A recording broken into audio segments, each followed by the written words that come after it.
Hello everybody, this is David Murphy, President of the Marshfield Medical Center Credit Union, and welcome to episode 10 of the Credit You Deserve podcast. In today's episode, I was recently interviewed by Carrie Lippert Gillaspie, where we discuss common holiday scams to bring awareness. Without further ado, let's dive right in. Hey everyone and welcome in. I'm Carrie Lippert Gillaspie here for today's program, and I am joined by David Murphy right now. We're here at Marshfield Medical Center Credit Union, and we're going to talk about holiday scamming. It's unfortunate because it's a wonderful time of the year, but it also creates this atmosphere where scamming tends to happen quite a bit. So you're going to tell us about it and how people can protect themselves from it. Yeah, thanks for having me on the program. It's great to talk about these things. Unfortunately, it's one of these topics that we do have to go into, especially this time of year. So it's nice to be able to get this information out in front of people. So tell us, first of all, why we tend to, scamming can happen at any time of the year, but it really tends to ramp up around the holidays, around Christmas time. Why is that? Yeah, well, think of what your mindset is during this time of the year. So there's a lot of things going on, whether it's through work, from a work perspective, a lot of things before the end of the year here. From a personal perspective, you're getting things ready for Christmas or whatever holiday that you celebrate. And that involves a lot of planning when it comes to like family gatherings perhaps, or it's gift giving or whatever. And so you're constantly on the go, all your weekends are taken up. And so it's an opportune time for scammers to find you in a quote vulnerable spot, because you're not thinking about all these other things. You're not on top of your game, so to speak, like you would be any other time of the year. You've got so many things on your plate right now that the last thing you want to deal with is a call from your financial institution or whoever questioning you about things. So you're just going to push things through so you can turn your focus back on, quote unquote, the more important things. And that's why scammers take the advantage of this time of the year. Yeah, you're trying to, wrestle with the thoughts of like the in-laws and like, Right. presents for your little cousins and stuff like that. So you don't want to have to deal with those other things. And it's almost like they know that vulnerability and they jump on it. I also think that the elderly tend to be really targeted for reasons, that they're more confused easier, things like that. So tell us why those types of people tend to be targets as well. Yeah, like you said, with the advancements that we've seen in technology, especially over the last 5 to 10 years, everything seems to have gone more digital. And unfortunately, the group of people who are left behind are our older family members, grandparents or even some aunts and uncles who didn't grow up with cell phones in their hands. They didn't grow up with computers necessarily in their homes. And so a lot of this is new to them. So back in the day when they were 20, 30, 40 years old, it was a lot more of a trustworthy society. You could walk in, shake someone's hand, and you knew that they were going to give their word. That doesn't always play well when it comes to the internet, because we know fraudsters are out there. We know that people are emailing and phishing for information or whatnot. So they think that when they get an email request saying, well, this is ABC Bank and we need your information, that they're thinking, okay, well, that sounds right because I do work with them. So they're more vulnerable to fall for that because of that trusting nature. And then also, when it comes to like phone calls or whatnot, we've seen, and I know this goes a little bit away from the holiday scams perspective, but we've seen a lot of impersonation scams where a family member supposedly is calling and saying, hey, Grandma, I'm in jail right now. I need you to send me, $5,000 to get out or whatever. And for those grandparents who are concerned, and rightly so, they think, oh my gosh, well, little Billy's in jail. I need to help him out. So instead of thinking about it or saying, well, that's weird, he's not in this area, why would this situation, instead of logically thinking about it, they play into the emotion of this situation, and all of a sudden they're out $5,000 because they sent gift cards to a scamster or whatever the situation is. And so, when they find themselves in that situation, they don't know that they were scammed until afterwards. When they talk to someone and someone goes, well, Grandma, I wasn't in jail. And all of a sudden they're like, well, who did I give my money to? And they have to find out the hard way. And it's really unfortunate that that's the way that the society is these days. But everyone's subject to it, unfortunately. Yeah, if someone calls your grandma and said, David's in jail, what is your grandma's like, nah, just leave him there. yeah, probably.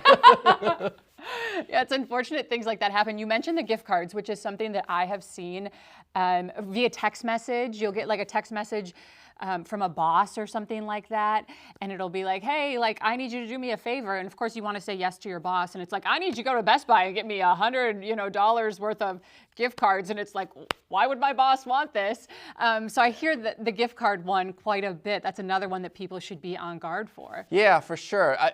Gift cards are a good gift cards are used heavily by scamsters because it's something that can't be retracted. So once you give them information away or you go buy a gift card, it's not like, oh, well, I caught it in time, I'm going to go return these gift cards, right? So that's first and foremost. And second is once they give that card information away, Because you think like, okay, well, how do you physically send a card through the phone, right? And you're like, well, I would never fall victim to that. Well, no, what they do is they have you go buy this gift card in the situation, and then they have you give the information off the gift card. They go then use it however they are able to retract the money off of those cards, and you're out the money. You can't go back to the gift card company and say, well, I didn't actually use the money for what I intended, or what it was intended to use for. You can't go back to the store and say, well, I didn't legitimately buy this because you did, so you're really stuck in that situation.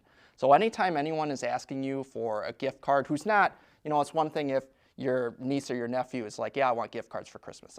I'm not saying those situations, but if someone calls you or emails you and says, yeah, I need you to send large sums of dollars through gift cards, that's a red flag to make sure to say, okay, well, maybe I really need to, hang up, or I need to actually contact this individual. Did you really request $5,000 in Apple gift cards?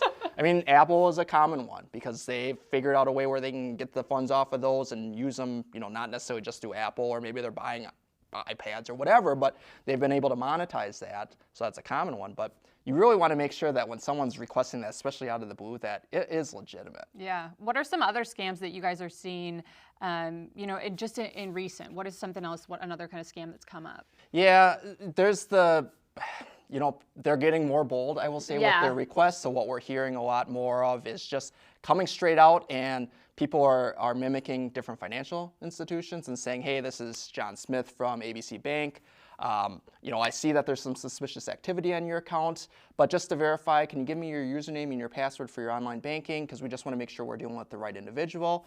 Again, if you're not thinking, you think, okay, well, they should have access to this. You give that information out, and then all of a sudden they've logged in, they've moved money out, they've transferred it outside of the institution, and you're kind of stuck because those funds are gone. So that's been one it's pretty much on the nose because they're coming right out and asking you for that information. A lot of times it'll be your typical ones where they're calling and saying, oh, well, I see that there's been some fraud on your account, and we know how heavily used credit cards and debit cards are these days, and some of it's used online, some of it's used in person, but you're buying so much stuff right now, or typically, a lot of people are buying so much stuff that when someone calls and says, well, did you do this purchase at Walmart? I mean, you're not thinking, you're like, well, maybe I did. But even if you're like, well, I don't think so, you respond no, they're immediately contacting you and go, okay, well, we just need to verify your card number, your information off your card, or social security number, whatever information. You're thinking, okay, well, this is kind of weird. But if you've never gone through that outside of like this time of year, to know that we would never ask for that, or most financials, if not all financials, are not going to ask you for that type of information, you might think this is just par for the course. So you give that information out, then all of a sudden they've got your social, they've got whatever information they've gathered or requested from you, and then what do you do from there? So those are common ones that we see, and unfortunately we continue to see them. There's a lot of social media scams right now that go on, and that's kind of just a general thing where people are reaching out to you or will add you as a friend, and then all of a sudden they get this story going, and then usually what they try to do is they build some type of an emotional tie, right? Like, oh, I'll be your friend, and then all of a sudden it's, oh, well, it's the holidays and I don't have any money for my family, and some people will be like, okay, well, this is ridiculous, I'm not going to partake. Some people are going to be like, well, I feel emotionally, vested in this, I want to help you out.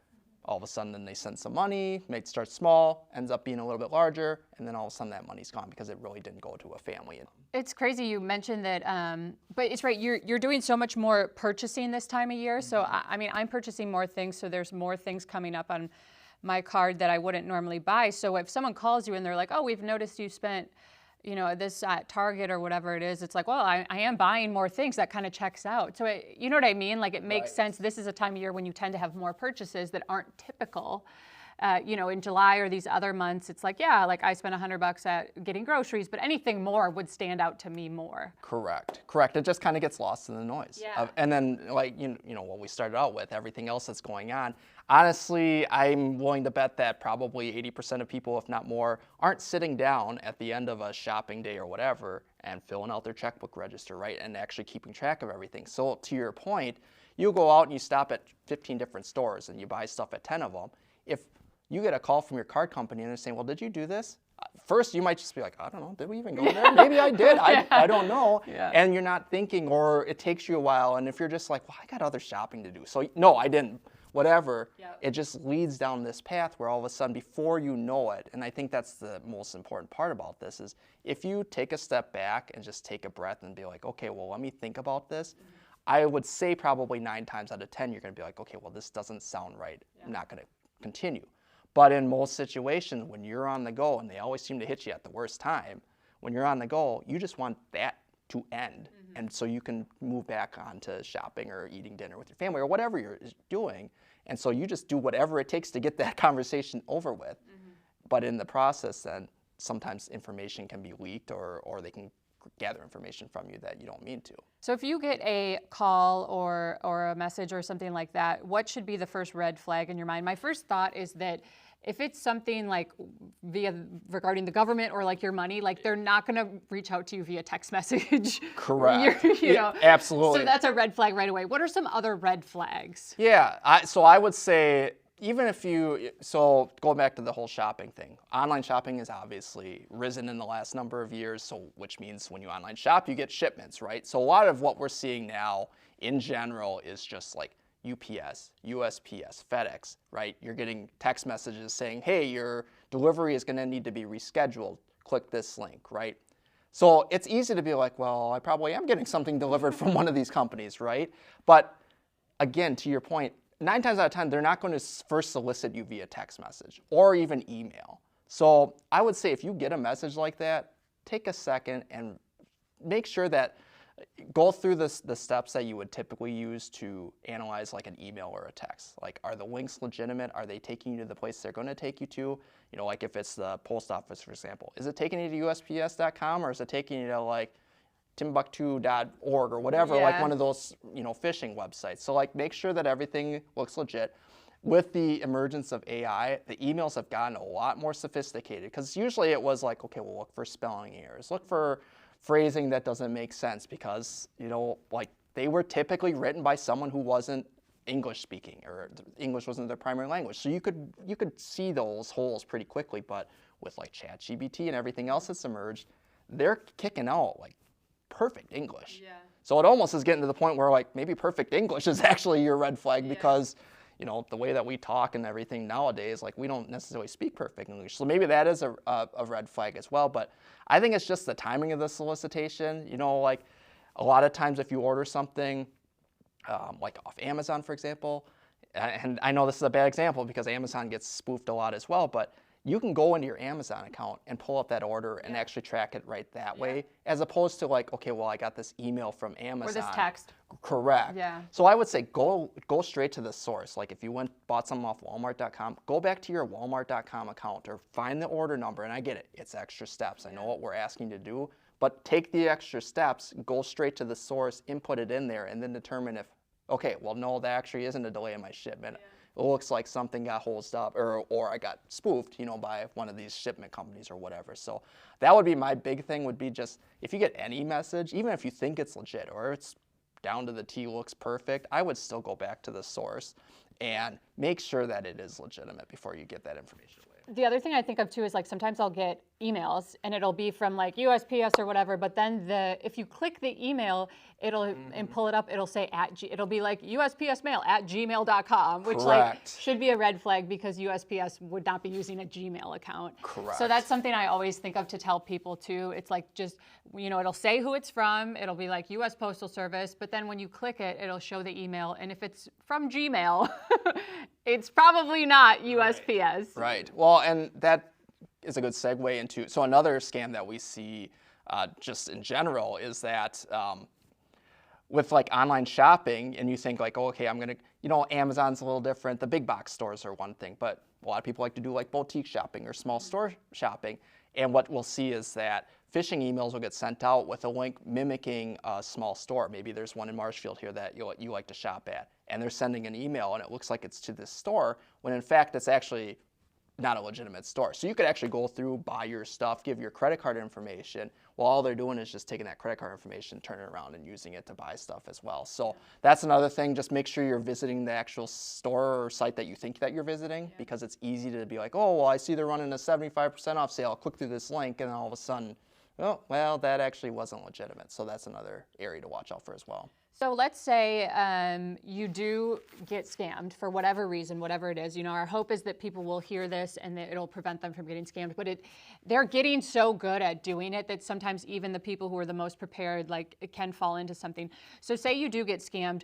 What should you do to make sure your money is protected, your accounts are safe? What is the first thing you should do? Yeah, so I would say don't keep this information to yourself. So whether it's you have someone trusted in your family that you're willing to open up to about this, if you don't, talk to your financial institution, because I know that we've seen people come in and you can tell that they're embarrassed that it happened, and I'd almost say that they're a little bit in denial, like, I can't believe that I fell for this.